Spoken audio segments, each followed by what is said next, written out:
Your Excellency Julius Madabio, Président of the Republic of Sierra Leone, Monsieur le Commissaire de l'Union africaine pour l'éducation, la science, la technologie et l'innovation, Mesdames et Messieurs, I'm honored to address you here on the occasion of the release of the UNESCO African Union report, Education in Africa, Placing Equity at the Heart of Education Policy. I do this as chair of the International Commission for the Futures of Education of UNESCO. We have a vision for the Africa we want. This was clearly outlined in the 2063 agenda. We have a vision of the world we want. This has been articulated in the Global 2030 Agenda for Sustainable Development. Education is at the heart of these visions. Education is the necessary foundation for the development of our societies. But more recently, the United Nations has sounded alarm bells about the shared futures. In his report, Our Common Agenda, the United Nations Secretary General states, and I quote, "Humanity faces a stark and urgent choice, a breakdown or a breakthrough," end of quote. Indeed, Africa, like world, is undergoing profound transformation. Our ecosystems are increasingly overwhelmed. Technology is disrupting our daily lives at an ever-increasing pace. This turning point in development was echoed in the report of our Commission on the Futures of Education. The future of humanity and the planet are at risk. We are faced with an existential choice: continue on an unsustainable path or radically change course. But no trend is a destiny. There is reason for hope. We can shape more just, inclusive, and sustainable futures. Knowledge, learning, and education are key for the renewal of our societies. The Continental Education Strategy for Africa 2016-2025, like SDG4, provide the framework of commitments, targets, and strategies to strengthen education.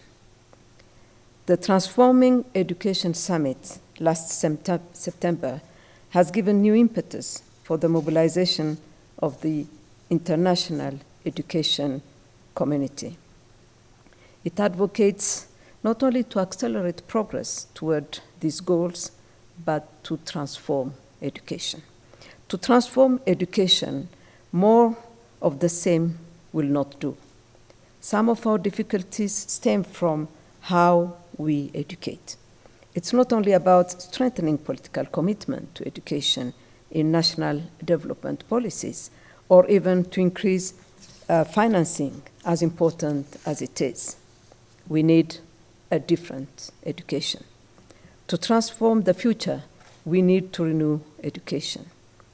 We need to rethink our educational models and approaches. Renewal means going beyond reform. Rather than better versions of existing systems, renewal implies education systems that are different from today. This is the spirit of the report of our Commission on the Futures of Education, reimagining our futures together, a new social contract for education. It proposes a vision for the renewal of education. It begins by looking at the present with a long view towards and beyond 2030.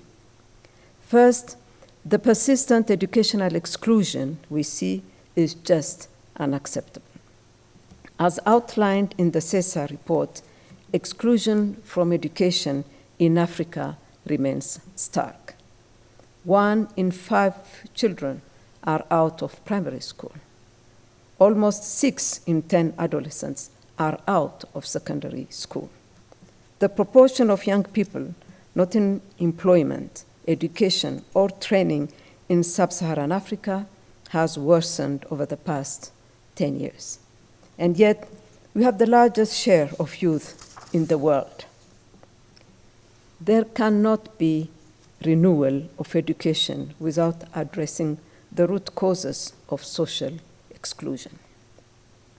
Educational exclusion is comprised of a web of exclusions, where poverty is compounded by a range of factors of discrimination linked to gender, to residence, to minority status.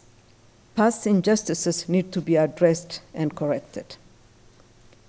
There can not be renewal of education without transforming the teaching profession. The teacher remains central to education in the future, even if their role must evolve. But we must address the working conditions of teachers, the issue of contracts of teachers, shortages, and the decline in the share of qualified teachers in Africa in both primary and secondary education. There can be no transformation of education without renewing what and how we teach and learn. We must decolonize curricula, move to greater interdisciplinarity, and build on our rich heritage of knowledge systems and linguistic diversity. According to the Global Education Monitoring Report, 40% of children around the world are taught in a language they do not understand. This must definitely change. Renewing education and forging a new social contract for education does not imply starting from scratch. There is much to build on, and the CESA report provides a range of promising experiences and innovations that can be sources of inspiration.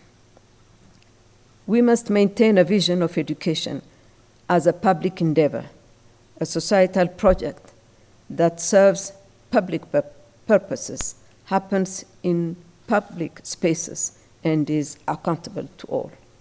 We need new forms of governance that include all voices, those of youth, students, teachers, communities, civil society organizations, and industry.